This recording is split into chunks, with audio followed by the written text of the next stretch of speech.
What's happening, family, and welcome to the podcast In the Black of My Mind. I'm your host, Al Thomas. Do me a favor and go down to the bottom of the screen and click subscribe, like, and comment, please. And tell people about this. Tell everybody. How many bodies? Everybody's. Tell everybody about the podcast. I'm excited about the podcast today. Our guest is an amazing trombone player. He's performed and recorded with or toured with the likes of Sheila E., Bootsy Collins, the Gap Band, Stanley Clarke, George Duke, David Sanborn, Eric Benet, Alex Bouillon, Mike Phillips, Richard Smallwood, The Third World, and Prince, just to name a few. Welcome to the podcast, Greg Boyer. Yeah, thank you very much, man. I mean, you left out my main gig, which is P-Funk. I was getting ready to go there. But I was getting ready to Okay, go there. let me just sit back and let you do your thing, man. No, man. No. By all means, feel free to jump in and interject and anything you got, man. Just bring it, bro. For real. Yeah, man. But how you feeling, though, bro? I'm doing great, man. I'm doing Good. great. I happen to have a night off from a ton of activity lately. It seems like if it's not traveling to do some gigs or doing gigs locally, it's I'm sitting here writing horn charts for somebody, and I did a recording session earlier today. So, okay. And it's funny too, man. Everybody is like, well, man, COVID slowed us down. I feel like I'm busier now on this side of COVID than I was prior to. Wow. Yeah. Yeah, it's interesting because most of the musicians that I've talked to, they're just starting to get themselves back up to speed and stuff, Yeah. So many brothers and sisters that just were shut down and couldn't do anything, and so if you weren't able to teach or had a little recording situation at home or writing for somebody, you was just caught out and stuff, man. Yeah, that whole time was a very humbling experience. All those things that you took for granted for years. I mean, nobody saw that coming. Right. Even though, there were things set up by the government that were, in place to kind of like ward off, if not, slow down something like that. Right. But, I'm not going to get all political and talk about how, certain administrations jumped in and just put stuck a fork in the balloon. And then we were stuck with what we had. Hey, man. We don't need this. That stands for salt. Throw this away. Exactly. Man, please. Yeah, you're right there. We'll keep it above board today. Yes, yeah. But go count. Because we're getting enough of that, man. We can do without it. Let's take a break from all of that. Mercy. Yeah. It's interesting you say that because a lot of times I just got to turn. I just can't. I can't take it anymore, man.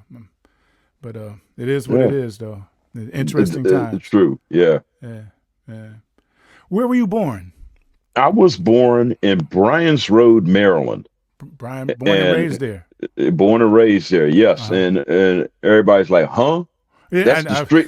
That's the street. What's the name of the town? The name of the town is called Bryan's Road, and it got its name from my great grandfather had a store. And the guy that brought the mail around would dump the mail at the store, and his name was Mr. Bryan. He was the guy, and they just adopted the name of Bryan's Road because that was pretty much his territory, his mail route. Wow. Now, if anybody has been in or near DC, you've probably heard of Indian Head or Waldorf or something like that. So, it's in that area, but considerably smaller. I'm sure. Yeah. The town has one stoplight, 4 gas stations, and a ton of liquor stores. Oh, wow. Yeah. Yeah, because I thought I saw something like that, and I was like, well, no, I got to ask him because that don't sound right, man. But Yeah. yeah, It's plenty correct, but the explanation has to come with it. Otherwise, you're going to be having that quizzical look in your eye. exactly. As did I. Yeah, but it's about a half hour south of Washington D.C. Mm. Brothers and sisters. Yes, two of each. Uh huh. Older brother and sister, younger brother and sister. I'm right in the middle. Oh, okay. Any of Yeah. them involved in the arts? Um, they all kind of like took a stab at it. Mm-hmm. Mm-hmm. Both my brothers, messed around with trumpet a little bit, and my sisters messed around with flute. Okay. So, Okay. and my parents, no, all my parents played were records. Nice. Yeah. Well, see, that's where you got your musical taste from initially. Yeah, Yeah. that's exactly where it came from. Mm-hmm. We only Mm-hmm. had one turntable in the house, so there was hierarchy involved. Our parents played what they wanted to hear first, Right. Right. which mostly was jazz, Yep. and that's what really got me on board with that. And then it started with my older brother, who Mm-hmm. was into James Brown and funk, Okay. and then he would put his white chucks on and his Peters jacket and go out and hang with his friends. I'm Nice. telling on myself now. No, man, And that's me. and then, That's us. yeah, and then it's my sister's turn. It was all Motown and Memphis soul, Mm-hmm. and that's where we developed our taste from. Of course, we were too young to buy anything, Right. so Right. Right. we Right. were just listening to whatever, and then when they were done, we would play their records. Right. Exactly. Yeah, Exactly. Yeah. Yeah. That's funny. Yeah, there's three of us, and I'm the oldest. So, yeah, but my dad was the one that brought in he tons of music and stuff, and as you yeah, said, it was jazz, man, and so as a little kid, that's all I knew. So, man, like Pop, put on that Wes Montgomery, man. yeah. Yeah, And, man. and it's a thing too, because everybody had a big music, some kind of system in their house. Yep, Speakers, a turntable, yep. and nobody has that anymore. Hmm. If you look around at people's houses, man, nobody's got music set up. It's either something very personal, like Right, a phone, or right, you play music in the car on your radio or something right. like that, and that's it. And one little So, Bluetooth speaker or something like yeah, that. Yeah. and that doesn't expose the house to different music. Right, So, right, kids coming up now, man, and you would think that they would know who Sly Stone was, or right, they might barely know Prince or Michael Jackson, right, right. but yeah, they're just totally out of touch with the music. So what you get is a lot of stuff that's all sounds the same. It's like it's more commercial based than it is based on the merit of how good the music is. Right, right, Yeah. right. So, And that's unfortunate too.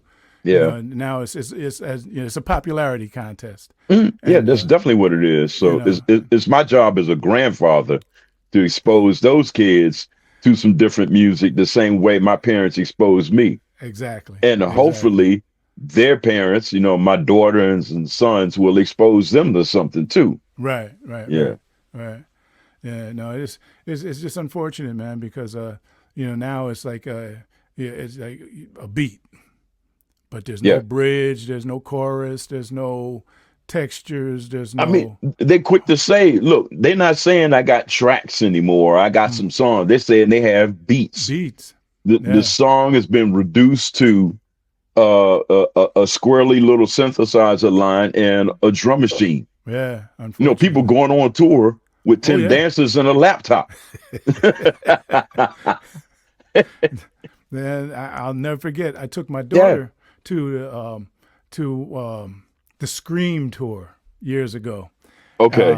and so I'm there. All right, all right. I'll take you and her and my niece, and I'm sitting up there, and I'm like, all right, we're in a stadium, an arena, excuse me, and I'm Yeah. like, I don't see no drums, I don't see no amps, I don't see, just microphone stands.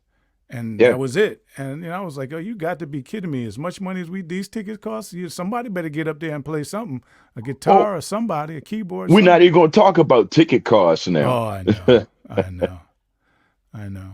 That's just People charging four figures for a ticket on a regular. This yeah. isn't just creme de la creme. Right, right, right. Everybody's asking that. And I mean, we could go see five bands and open seating for like $8. Oh, yeah.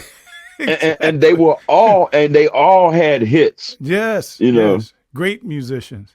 I saw Yeah, Miles Davis, and I think I paid $9 to see Miles. man, I never got to see Miles Mm. play. I had a chance to meet him, Mm. but I was like, there's no way in the world I'm going to go down to his hotel room at 12 in the afternoon and say, hey, Mr. Davis, Right, right, right. I know the stories, man. I ain't Right, yeah, going up yeah, yeah, there. yeah. You know, you ain't Yeah, gonna let punch that me in man my see some chest. daylight Yeah, first before I yeah. even go up on him, right? Oh man. So when did you start playing music? Um, God.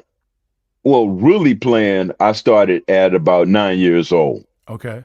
And my dad had a plastic harmonica on Mm-hmm. the top shelf in his closet. I'm a little kid and all of that stuff is off limits. But I was so curious about that thing. I had to wait until he left the house to get on a chair or something, get up in there and get it. And I'm Right. playing around with it. I'm learning all these songs and Oh stuff. wow.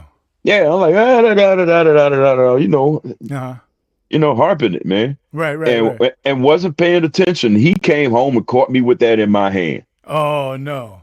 But instead of him blowing the gasket, he just like, fuck it, you can keep it. He's So playing it better than me anyways. it became my buddy, man. I was Wow. playing all the time. No, no, Mm-hmm. I took a bath, man. It was a boat, and I stuck it underwater too long and I drowned it and it never worked again. Oh man. But Wow. the year after that, I got my first horn. It was an alto saxophone that I gotten from my uncle who Hmm. played when he was younger.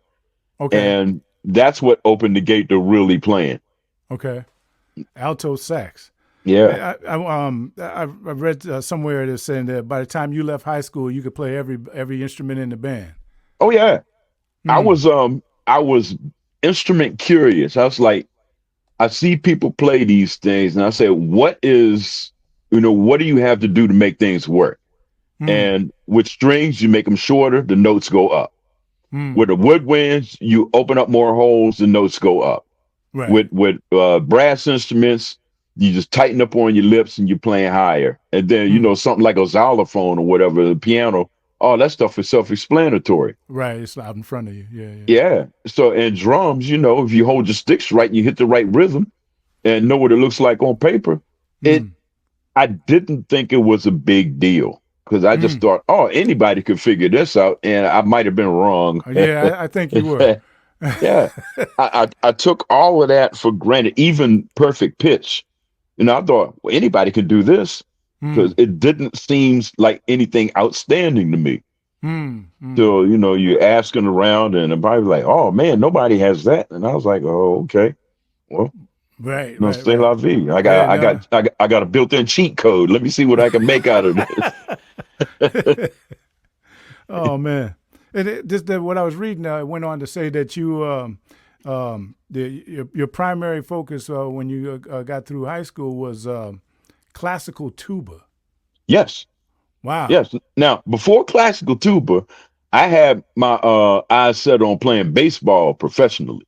Oh really? Yeah, I could bat left and right handed. Uh huh. And, I What wasn't position? any position. Oh wow. I mean, I like to pitch. I kind of had a little halfway decent little knuckleball and, all kinds of delivery and stuff. This is early on. I hadn't Yeah. really Yeah. gotten to the point where it's like, can he excel at this or not? I just love the game. Right. Right. Right. Right. And when you got to 13 years old, you start playing on a regular sized field and the ball's coming by you a little faster. Yeah. Oh And yeah. I'm up there hitting. And somebody throws me one high and tight, and you can hear the seams whistling. Just and had I not leaned back, that ball would have hit me in my jaw or something. And all I'm Oh thinking man. was, man, if it hit me in my jaw, I wouldn't be able to play in band tomorrow. Oh right. Right. And I was like, well, maybe that should be my focus. So yeah, I had designs on playing classical tuba. I was playing tenor sax in a local band at age 15. Okay. I was playing bass in church at 14, Oh wow. and I was playing trombone in the high school big band, Hmm. and was just everywhere. I didn't really find a home until maybe I got in college when I finally decided I'm going to be a trombone player. Oh, okay. Okay. Yeah, Interesting. You know, I was in the I was in the military, and going back to you being a tuba player, I was in the military. I'm stationed at Fort Myer, and oh man, I had a friend of mine that was on at Howard on a baseball scholarship, and so I used to yeah, go over there and hang out with them. Unfortunately, they don't. I don't think they have a baseball anymore over there. But yeah, I used to go hang out with them. And well, this was in February. I went. They said, "Man, let's go to a basketball game." All right, so yeah, we go over there to the gym, and we go sit up by the band. right, And so I'm sitting next to the tuba player. Band's to my left. yeah. So it's February of 1978. I'll never forget, man. It was the beginning of February, and the tuba player, it's all of a sudden you hear, "Ba ba ba ba ba ba ba ba ba ba ba ba," and I was like, "No, the band is playing Flashlight, man," and the tuba player was killing it. Now, Oh mind yeah. you, the Flashlight had only been out like a week or two Oh when they were yeah. playing it, you know. Well, I remember Flashlight coming out. It caught fire quick. Oh, yes, yes, Yeah, yes. And see, I mean, I'm from Connecticut, man. So, yeah. we got some funk, but not in the marching bands and stuff, man. No, We're no, playing no. John Philip Sousa and stuff, that march music. Yeah. Da da da da da da da da da da da da da da da da da da. No, man. Now, the funny thing, because Marcus Miller even mentioned that talking to one of the guys I was playing bass with. He said, "Man, y'all must grow funk out the ground down there in DC." Exactly, exactly. Exactly. I think that, in fact, I talked to you about this when I met you years ago, and I was like, oh man, I know this brother don't remember me, but you guys had played that outdoor concert at Yale. I think you said you caught a cold that gig too, but it was an outdoor Yeah, concert at Yale, and yeah, I think you and Greg Thomas were walking up to get yeah, something to eat, and me and my bass player we were walking down to back to the yeah. school, and I was saying that I had been, I was down in the area and that I saw the Chocolate Jam. You said you was at the Chocolate Jam? I said, yo, that was my first concert with P-Funk. I was like, really? Yes, That yes, it was was. amazing. And it's funny you brought up Yale because I had just broken my foot. I Ah, was okay, on okay. crutches that gig. I was we were up at I think it was Cornell Okay. up there in upstate New York, Mm-hmm. and everybody in the band got these kangaroos, like it was sponsored by somebody Uh-huh. anyway. And, tennis shoes with pockets on the side. Right, So I right, was right. like, I and remember. I was like, I like free stuff. I like free stuff. So I put my free tennis shoes on. I'm out there on the court with a pair of running shoes, and Oh, bad mix. I oh. came down wrong on that, and I could hear something go bap, like somebody dropped a brick on the floor. Hmm. And I was Hmm. like, oh man, my foot kind of hurt. Then I looked down, man, it was turning purple, it was swelling up. Oh, dang. And so, yeah, I had broken my foot a couple days before that Yale concert. Mm. And it was the only time in my life that I had to use crutches. Wow. Yeah. Yeah, yeah. Man. Yeah. Now, For all that madness I've done, climbing up trees, bicycles, Mhm. Harleys, all of that stuff. The only time I Only ever time. needed crutches was when I broke my foot that day. Yeah, yeah. That sounds about right. Yeah. Dang. Oh man. Um, I was gonna ask you a question and it slipped my mind just that quick. We at that point where if you don't write it down, it's a wrap. Up in Connecticut, Chocolate Jam, met you there. Oh, Uh, no, I mean, but that was I brought it up because of the chocolate jam and stuff because yeah, I was like wow because you're saying that was your first gig with them. prior to that, what would you say was the largest audience you had played in front of? We played at Grant Park in Atlanta, and if I get the number right, they said it was 130,000 people Oh, in the when you were park with that P day Funk? when I was with P No, Funk. I'm Yeah. talking about prior to joining P Oh, Funk. prior to that. Oh, Mm-hmm. shoot. Nothing in an arena. The Mm. biggest crowds I had was like an assembly or a church or something like that. Got you. And Got you. the progression was like rapid. I Mm. was playing in little juke joints down at St. Mary's College, St. Mm. Mary's County Mm-hmm. for like $1 a night on Mm. dirt floors and stuff. And Oh, then wow. I got the call to play with P Funk. It's like, okay, I went and auditioned and we got the gig. Mm-hmm. And next thing I know, we playing in 15, 20,000 seat arenas. Right. Right. So I Right. never got to gradually work my way up to that. I went from way down there to way up there quick. Right. Right. Exactly. So Yeah. like when you're up there, where do you go from there? Well, yeah. I mean, just more of them. The only thing Yeah. after that is television, Oh, millions right. of viewers and Right. Right. Right. Right. yeah. Wow. Yeah, I remember P Funk was banned from television for a long time prior to them getting on. Oh, yeah. Yeah. And it's funny because I see some clips of them being on TV from like early 70s. They were on certain shows Mm-hmm. and George was just wild, rolling around on the floor and wearing anything and stuff. But yeah, after that, early, I'm gonna say that might have been 73 when they released Cosmic Slot. I Okay. hadn't seen them anywhere on TV. No, what is it called? Don Kirshner's rock concert, Right. midnight special, any of that. But George told me that was the downfall of live music because you took an experience that you had to be in an arena to get and Right. reduced it to the size of a TV screen. Right. Now, I understand that, but on the other side of that, you got to see and hear a lot of bands that you wouldn't have otherwise. So Exactly. for me, it went both ways. But yeah, it was a long time before we were on television again. Hmm. And I can't say when exactly, but I remember us being on Saturday Night Live in 1986. Okay. The reason why I remember that because it was Benny's birthday. So Oh, okay. yeah, and I had my son was a couple months old, so and yeah, we did that. We played medley. Let's take it to the stage, and then we did one of Fries Go with That Shake and Standing on the Verge, Oh, and man. yeah. And Wow. then after that, it became, Grammys and then other situations where P Funk might have been on TV and, David Letterman and stuff like that. Right. But yeah, it was a long time before they were on TV. Right. Man, I remember the first time I saw them was was 73 at the Apollo. And the cats came out. One guy was dressed like a pilgrim. With the buckles and all of that and the stockings and everything. Somebody else was dressed like a mummy. I forgot what George came out of a coffin.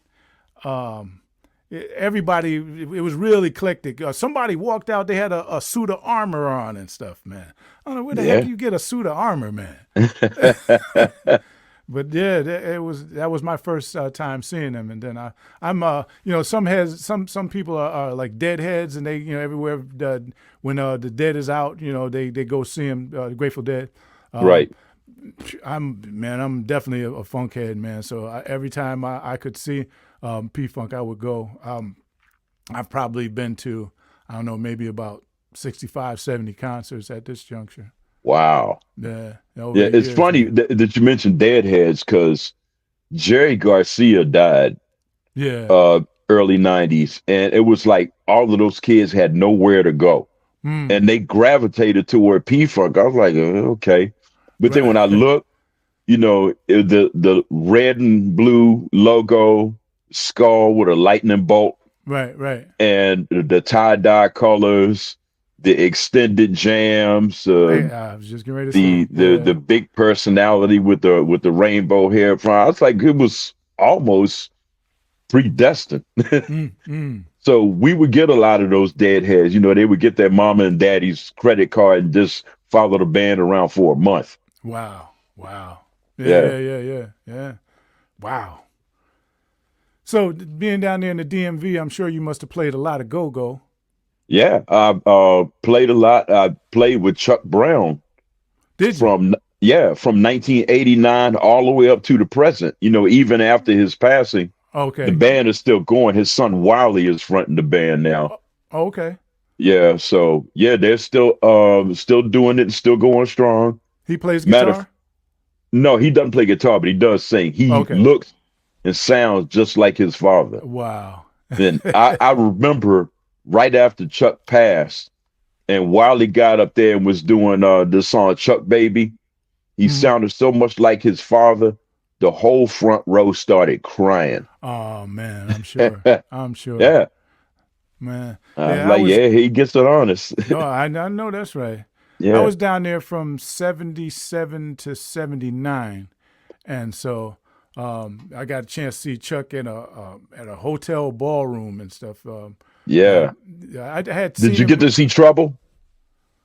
Trouble Funk. I'm trying to think. Trouble Funk, yeah. Yeah, did I see Trouble? I'm not sure. I man, my head was so bad back then, man. But Them was the Kool-Aid acid test years and stuff, man. oh So yeah, you I'm know, thinking of the bands that were really getting the work done back yeah, then. yeah. Along with Chuck, there's Trouble Funk. EU had gone from just an R&B band to playing go-go, Oh, okay. and Yeah, no, I did see Trouble Funk. I take that back. I'm sorry. yeah. Yeah, yep, yeah. But yeah, I've played with Chuck, Backyard, Little Benny and the Masters, Mm. Sluggo. Um, did I say Trouble? Yes. Play with Yeah, yeah, play yeah. with Trouble Mm-hmm. only recently. But Oh, I made my way around a few of the go-go bands down here. mm. Yeah, and it's unfortunate that it's just go-go is in that the DMV area for the most part, and then I mean New York and Connecticut, and Massachusetts, they're not really into go-go, unfortunately. No, And and I don't know what that's all about. the thing about go-go is you have to be there. Yeah, You can yeah, listen to a record and get a lot of it.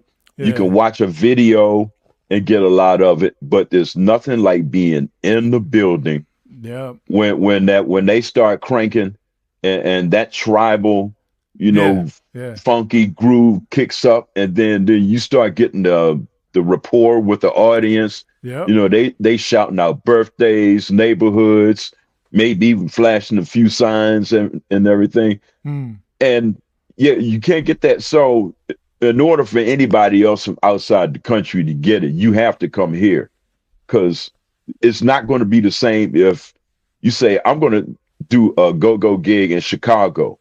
The audience won't get all of it. So right, right, the circuit is cut.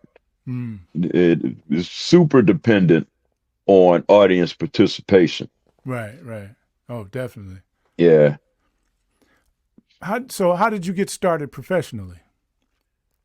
Um, I was in school, playing, like I said, a few bands off campus.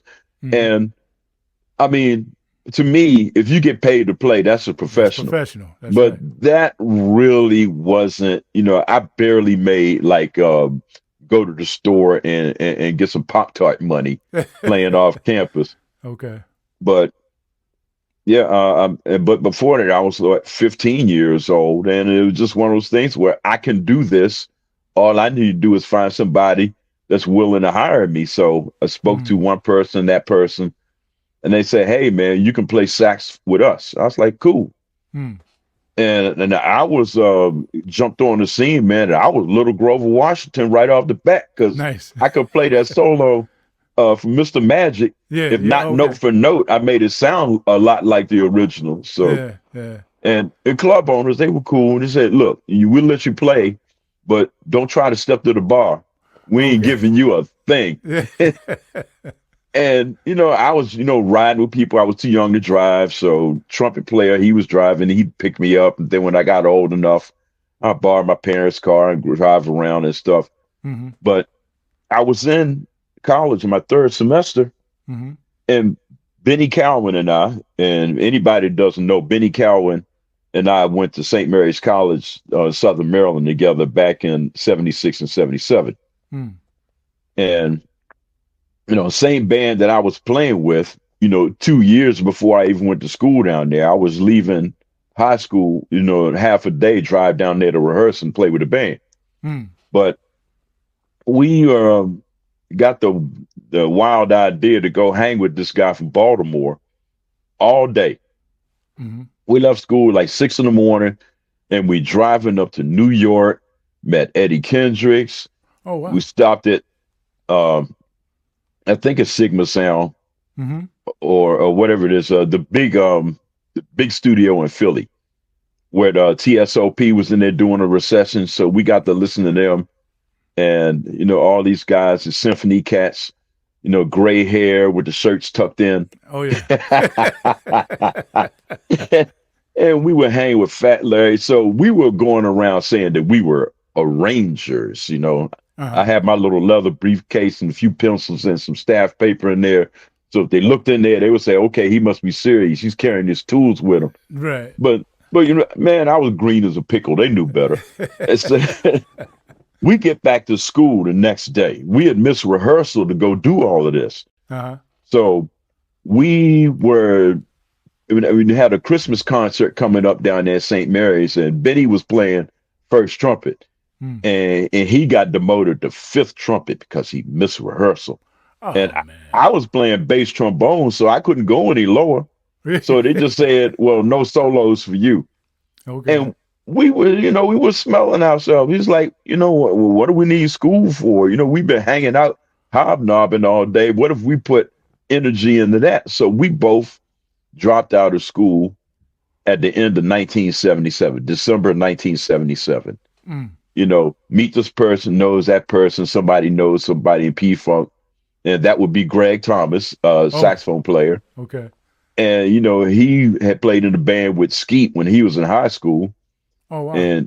And Skeet was like, hey, told Greg, get a horn section together. There's an opening at P-Funk. So we were already playing, in another project that kind of fell through the floor. Mm-hmm. And we learned the album Funkenteleke. Okay. Went out to a hotel where P-Funk was staying, showed them we could play it. And that was in February of 78. In March of 78, they sent us plane tickets to say, come out on the road. So wow. In little less than 3 months, totally unrelated, we had quit school and then we're playing with P-Funk. Mm, mm, mm. And it's just one of those things where you didn't have to audition. We hadn't had to audition against anybody else. Let's put it that way. Right. But I tell people all the time, based on that experience and a couple of ones after that, if you stay ready, you don't have to get ready. Right. And, I've been in situations where I wasn't ready and I went to audition or went to play and an opportunity passed me by. So, yeah. But that's all it was, man. It's being the right place at the right time, knowing the right person. Wow. Now, correct me if I'm wrong, but wasn't that you that was up there with the biker shorts and the biker hat and stuff? Yeah. That was me. Yeah. Now, I got married in 1983. Uh-huh.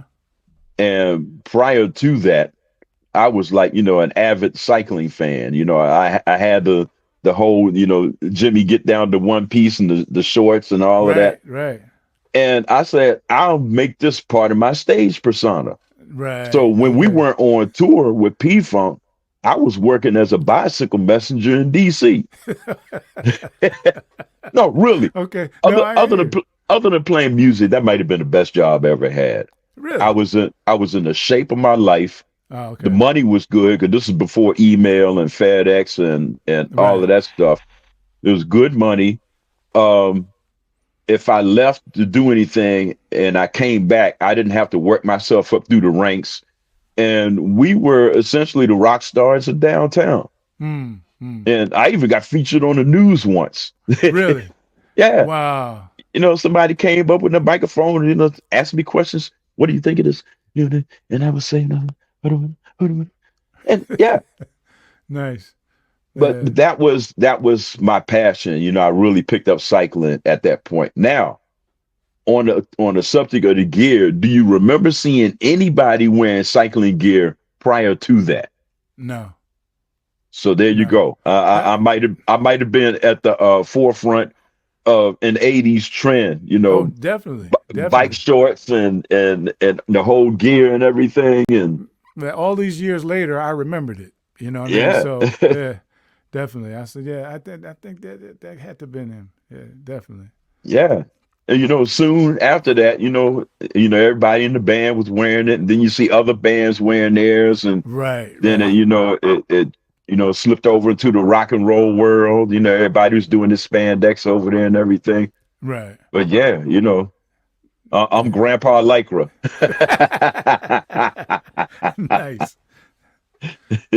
So you played with P Funk for a long time, and then you bounced. Yeah, I played with him from '78 until '96. So Uh-huh. that was roughly 19 years. And Hmm. I had just, kind of had my fill of it at that point. I was, I wasn't a kid anymore. Right, right, This wasn't like ooh ah moment. I was trying to, really be about my business. right, right. And I couldn't, I just felt like I was being in a stagnant situation with P Funk. Gotcha. And I left. Hmm. I did. I just, packed up my toys and my cookies, man. I went somewhere else and, you know, played around the city and was doing all this stuff for a while. Then I hooked up with Maceo. Oh, okay. Yeah. And the story behind that was Fishbone called me and said, "Can you play trombone and keys?" I said, "Yes." Hmm. And I said, "How much?" And they told me, I was like, "Man, I'm making that money right here at home." Because Yeah, I right. was, You had to this travel to was, go get that. Yeah. yeah, Chuck Brown was like gigging a lot back then. Hmm. So, I was in the neighborhood between Chuck, churches, other jazz gigs and all of that stuff, man. I was stacking them up. Hmm. Hmm. Yeah. Hmm. And I was like, no, no, I appreciate the offer, but no. But they said, look, we're gonna be at the Bayou in DC when it was still there. Uh-huh. And they said, you have an inkling, come on through and check us out, just, as a camaraderie, just whatever. And I went down there and sat in with them. And Maceo happened to be the headliner that night. Oh, wow. And somebody heard and he said, "Hey, Greg, how you doing?" I'd known Maceo since, P-Funk days. Hmm. Hmm. So he said, "You want to sit in on a song?" I was like, "Yeah, sure." So I went and played with him. And he asked me, "Look, the situation comes up. Would you be willing to do a couple of weeks with the band as a sub?" I said, "Yeah." Hmm. And I did. So we did 2 weeks over in Europe. And that was done. And then he said, "Well, I got a couple of weeks in September. Would you be willing to do that too?" I said, "Sure." Hmm. And that couple of weeks in September ended up being all the way up until COVID. Wow. Yeah. Wow. All right. Wow. Yeah. So, yeah, I started playing with Maceo in 1998 all the way up until he retired. Hmm. Oh, he Yeah. did retire. Yeah. Yeah. Yeah. He's Okay. retired. All Yeah. right. Yeah. I mean, Yeah. I'd heard rumors, but then I was like, nah, he ain't retired, man. Yeah. No, he's retired, man. He finally got to the point where, well, first off, when we were playing with him, he would wear the band out.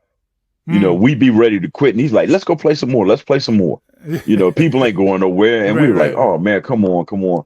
But I think it finally got to the point where the road wore him out Oh, okay. and Yeah. he retired. Remember, we were flying back from, we were in Germany, and probably the day before they shut all of the airports down, we managed to get out. And when he got back home, he says, "I'm Wow. not doing this anymore."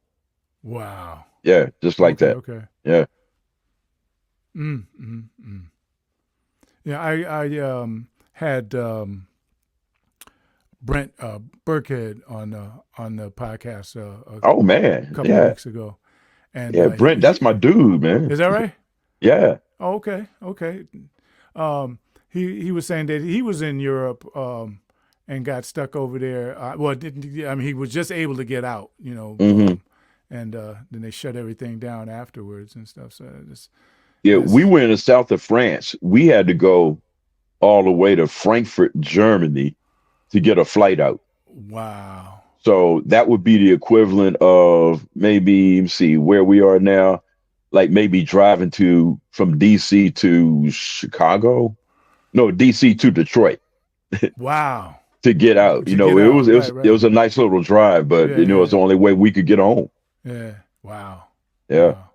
That's tough. So, how did you hook up with Prince? Um, Prince was doing a session. He's recording something. He kept trying to, well, he tell the sax player, play such and such like Maceo. And he went, da, da, da, da, no, no, no, no, more like Maceo. Da, da, da, da. So he got the bright idea. Why don't I just go hire Maceo? and Okay. and he came to see us, and it's like Maceo did a couple of things, and then he really made a pitch for Maceo to come join his band, and you saw us playing together. And he said, and bring that trombone player with you, Oh wow. because Maceo and I had such great chemistry on stage. Mm, I pride myself on the fact that I was able to shadow everything he played, mm. with the same nuance, the same inflections, the same phrasing, Right, right, and right. even the harmonies were so Maceo, all he had to do was think of it. And in a minute, it was like, recording session ready. So, Wow. and yeah, he didn't want to break up the set. It's like, okay, I got the salt, bring the pepper too. And that's how I ended up playing with Prince. Mm. And so, what was that like? Well, the rehearsing and touring and stuff with them. Oh man, it was relentless. it it no, really, the rehearsals. It was like being. I say this all the time, but it was a musical equivalent of being in the fire department. And and the respect that you could be minding your own business, not doing anything at all, and you hear whoop whoop whoop whoop, be downstairs and dressed and ready in an hour. We're going to do an after party, or any Wow. one of a number of things. Like for musicology, Mm-hmm. as an example, we rehearsed for almost a month, 10 hours a day. Oh wow. Then we did a couple of shows in LA. He's like, okay, that went nice, but I need to rehearse some more before I really go out there and do this nationwide tour. Mm. He he was a perfectionist, but then on top of all of that, he didn't want you to rest on your laurels. Like once you got it good and sharp, then he Mm-hmm. said, okay, I'm going to change this part. I'm going to add this song. Mm. So you never got a minute's rest Right. to be able to say, okay, I got this. I'm really, rolling with it now. But, Right. Don't get too comfortable. don't get comfortable. But, that was the musician Prince. The person Prince was not like what you would see on stage. Mm. Mm-hmm. Yeah. Now, my wife, who was pretty much adopted by Rick James back in the late 70s. No, really. She Really? was. And the thing was, if she got good grades, he would let her go on tour for the summer. Oh wow. Yeah. He would give up his own personal bus and he would just fly everywhere. And Mm-hmm. then she had the bus to herself, much to the chagrin of the rest of the band Right. that Right. was piled up on another bus. But anyway, during that time, Prince was opening up for Rick. And I'm sure you Mm. heard the stories about, the tete-a-tete, the back and Yeah. forth and stuff, Yeah. which Yeah. is nowhere near as bad as it's been portrayed. Oh okay. But these were kids, they were riding around in station wagons. They had the youthful exuberance of being on the road. And my wife was like, I like them a lot better because they're fun kids, almost maybe a little bit older than her, but not much. Mm-hmm. And, instead of, being around all these grown ass men that are looking at her just like, and you can't do this, you can't do that, you're underage. Right, So right, right, she right. knew Prince back then. Mm. Now, fast forward to when I got in the band, she looked at it, she's like, what happened to him? He's all serious. He's not fun anymore. I Oh said, wow. baby, he's famous. Yeah, And that, yeah, and that's what happens when you get famous. yeah. You don't have privacy anymore. No. So, but there were times where I got to see the old Prince, the one that was the practical joker, the Mm. one that laughed a lot and that kind of stuff. It wasn't often because let's face it, the only time we were around because we were working. Mm. But but there were instances where I got to see, that Prince from back in the day, and I was like, man, he was something else. Well, I'm sure, Yeah. but heavy is the head that wears the crown. Yes, it is. Yeah, yeah. As strong So, as the neck that holds the head that wears the crown. no doubt. So, I mean, I'm sure at this juncture, man, you've done all kinds of tours. Anything memorable? Anything that any crazy things happen on the road? Shoot, man, that's an encyclopedia by itself. Well, give me a couple of instances, man. um, God, where do I start? And you know what? I should actually prepare myself for such a question before I boot up and sign on to these things. I always get caught with my mouth hanging open trying to figure out, oh, well. But I know there was one instance in particular, where Prince is staunch vegan. Mm, You know, mm. he doesn't even like the concession stands to cook hot dogs if he's playing in an arena. Oh wow. Yeah, he, really, really, really, against meat, Mm-hmm. no meat at all. Mm-hmm. So we're at this after party, and everybody's huddled, back in the whatever the little room there is for the band, waiting for Prince to give the signal to go play.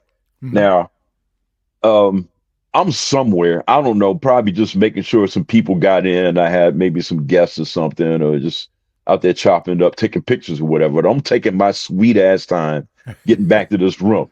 Mm-hmm. And so when I get there, Prince is already there. And he hasn't really made any move toward the stage yet. So I just look at him. I said, man, sorry, I'm a little bit late, man. I was out there and somebody was trying to smuggle some liquid chicken up in here. Now, now nobody wants to laugh, right? Because I made a meat joke at Prince. Mm-hmm. And he looked at me like I was on fire. He just looked at me like, you are out of your mind. And he started laughing, and that was everybody else's cue to laugh. Okay, okay. But I just remember that. And I was like, first off, to be in a situation where I would have to use liquid chicken as a punchline, and then, to get away with it with the boss, because he, he could be a little bit surly at times. Another instance that came to mind, we playing in London, Mm-hmm. and I go home. I fly home because, for Chuck Brown's birthday every year, they had this big thing over 930 Club. So I didn't want to miss it. I flew home. We had a couple days off. On my way back, red light came on the plane, and it was oil pressure or something. Oh. And they had to turn around and land a plane in in Newfoundland. Uh-huh. So between them landing a plane and getting another plane to take us over, I missed the concert when I got back to London. And Oh no. Prince was hot. And I I'm was like, sure. okay, I get it. I'm hot too, but at the same time, I'm alive. I didn't crash into the ocean. So I'm a little bit, grateful with this. So next day we had sound check / rehearsal. And I walk over to Prince, and I was like, wanted to apologize, man. And I said, hey, man, it was out of my hands. And he walked away from me. No. Yeah, he like I don't want to hear it. And that DC came out. I said, no, man, we're gonna talk. And he looked at me, he's like, sound check is over. We're talking the dressing room. So I went in his dressing room where he's got candles and little purple silk curtains hanging all over the place. Mm. It looked like somebody was going to walk in there with some grapes, a bowl of grapes, and somebody else going to walk in there with some feathers and fan them. It looked like that, right? And Wow. smelling all good in there with them little Prince candles and everything. I'm like, man, I might not ever leave here. It feel kind of... But he was telling me how he once fired Jimmy Jam and Terry Lewis because they missed a gig because of a blizzard. Right. Which, let's face it, they're plentiful up in Minneapolis. Mm. And I was like, hey, man, like I said, nothing I could do. He looked at me and he says, after all of that, were you scared? And I told him, I pray before every flight, and I say thank you when the plane lands. I ain't scared of nothing in between. Mm. And you got to do that because them Jehovah's Witnesses, they always want to, come and get you, join the team or whatever. Right. And so once he saw that, even with the clown antics and the gregarious demeanor and everything, that I had some spiritual foundation, he ain't messing with me no more. Oh, So, okay.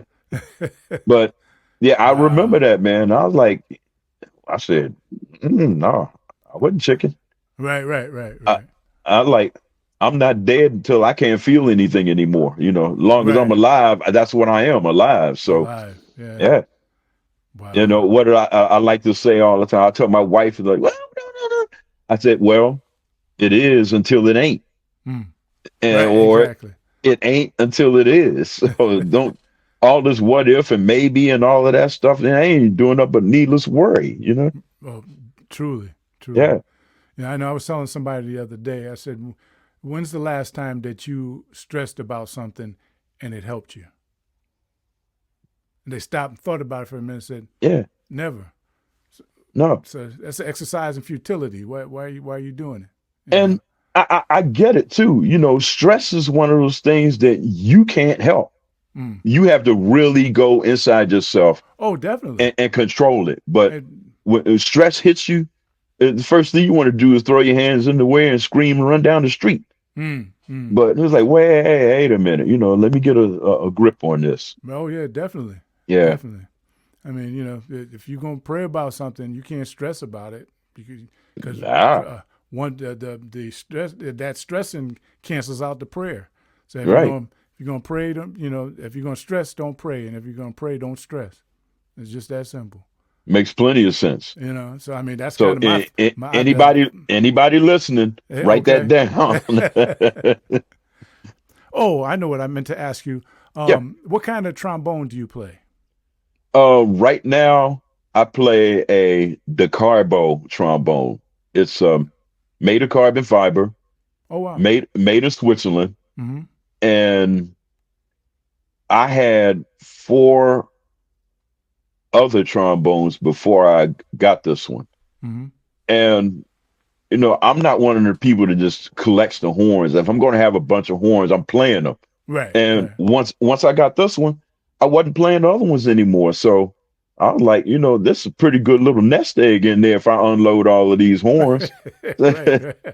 But I'm only playing this one. Now, the story of how I ended up with it was I was playing on a horn made in Germany called Amrine. Mm-hmm. And they hit me up and said, Greg, you've been playing our horn for a long time now. I just want to let you know we have now manufactured a carbon fiber trombone. And I was like, yeah, that's cool. So I started looking at other ones and stuff, and I, saved some files, saved some links, and I went and played it. And I liked the horn, but it was a little bit smaller than what I'm used to. And it was so light. It felt like it didn't feel like a real trombone. Oh, wow. Now, over time, could I have gotten used to it? Mm-hmm. Probably. But, I liked the horn. I didn't love it. Mm-hmm. I liked it a lot, but I didn't love it. Mm. So I was just going through my files, and I was like, what is this link here? And I clicked on it. And I was like, well, I'm going to Zurich soon. So I just called the guy, Andy Keller. Mm-hmm. And he came out and got me, and it's a shop outside of Switzerland, maybe about 20 clicks away, called Ventator. Mm-hmm. And that's where the factory was. He let me play through some horns and stuff. And I said, I like it. He said, so how do I get one? He says, well, you go ahead and pay me. And then 30 days later, I have it put together and sent to you. And then I said, well, how about if I rep for the company? He says, well, we can knock a little bit off of that, if you want to rep for the company. And that's what I did. I've been a representative of DeCarbo trombones for 7, maybe 8 years now. Oh, okay. Okay. Yeah. I just I just had the last podcast I did with a bass player, and he's been using Fender stuff forever. I'm like, yo, talking to the Fender reps, yo, if any Fender reps are watching this, you need to hook up my man and get him an endorsement deal. Howard Cloud is his name. He's from Connecticut. Yeah. With a bunch of people as well. But yeah, so the reason I asked is because if you didn't have a deal, I was gonna I'm gonna put the company on blast and let them know Yeah. y'all need to hook Greg up. But this is what I've learned from dealing with people that deal with Fender. They are an icon. They're an institution. Mm-hmm. They're more than just an instrument. Mm-hmm. It's like you think of a bass guitar, you think of the shape of a Fender. Right. So right. They're not clamoring really to get people to play their stuff because people are already coming to them anyway. Oh, yeah, that's true. Yeah. Yeah, for the basses and the guitars. Yeah. I mean, even Byron Miller, who probably played one of the most famous bass solos ever when he was playing Reach For It with George Duke. You would think that guy would be deserving of, a Fender hookup of some kind. And they're like, nah, not you. Wow. Yeah. Wow. That's crazy. That's crazy. And, there are some people out there that don't have anywhere near the mileage, but they have some of that, that newfangled popularity. And I ain't going to call no names, but, they got a Fender. And Fender, hooked them up. And I was like, they will go after some people and some they won't. And I say, if you were able to land that, you're doing something right. More power to you. Right, I'm proud of you. Right. But yeah, traditionally them, Gibson, and they're another one. I think Selmer, saxophones and stuff. Yeah. They're like, everybody wants these. Why should we give out endorsements? So, and some companies are funny like that. Yeah. So to find somebody that makes a really good product and they're saying, look, man, just speak for us and we'll look out for you. It's a little bit on the rare side these days because, I mean, if you know anything about flying and 20,000 miles is a round trip ticket to anywhere in the country, those days are gone. Nobody's giving you anything anymore. Right. Yeah. Unfortunately. Yeah. Yeah. Well, the whole there's a paradigm shift in the music business, So yeah, it's truly not like it was, and that's unfortunate on so many different levels. I get it that things change, but to make a living at this now, it's almost like you have to think way outside the box. Like if I'm sitting on the box now, I got to think across the street. Yeah, but selling units and all that kind of thing, it's not profitable anymore. First off, you'd be hard pressed to find anybody with a CD player. So right. You can't, unless somebody's got an old car or some kind of relic, kind of modus operandi, and even turntables. You're not going to sell a lot by units anymore, and royalties have just gotten so slim with streaming and everything. Right, which is another thing. Yeah, because those streaming companies are killing it, man. They're making money, man. Yeah, they're killing it, and the artists that provide the music for them are not getting jacked. Right. And getting jacked.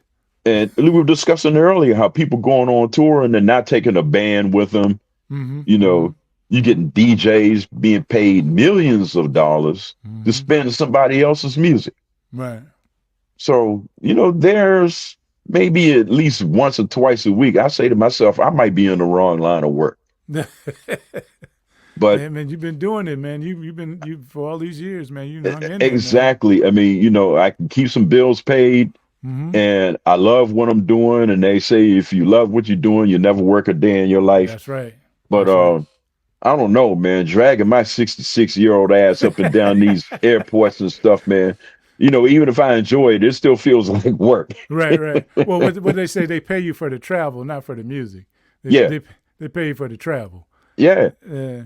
And they definitely do. I mean, the traveling thing, like I was saying about the airlines a minute ago, those days of 20,000 miles or 25,000, it would get you a free round trip ticket.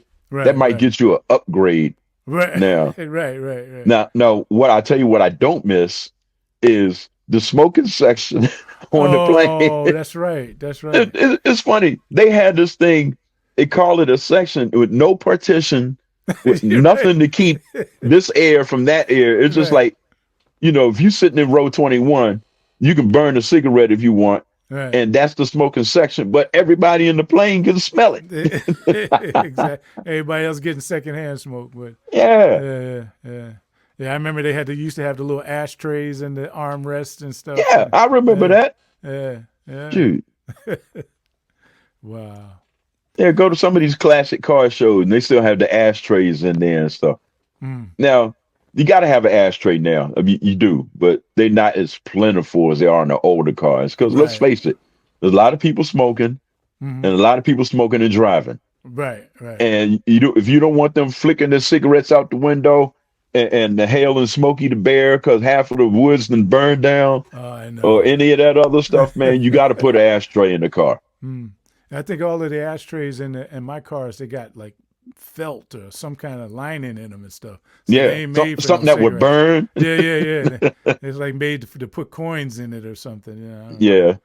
And there ain't a lot of them no more either. So that's another story. This has been another episode of In the Black of My Mind podcast. Make sure you like, comment, subscribe, and share. Until next week, y'all be blessed.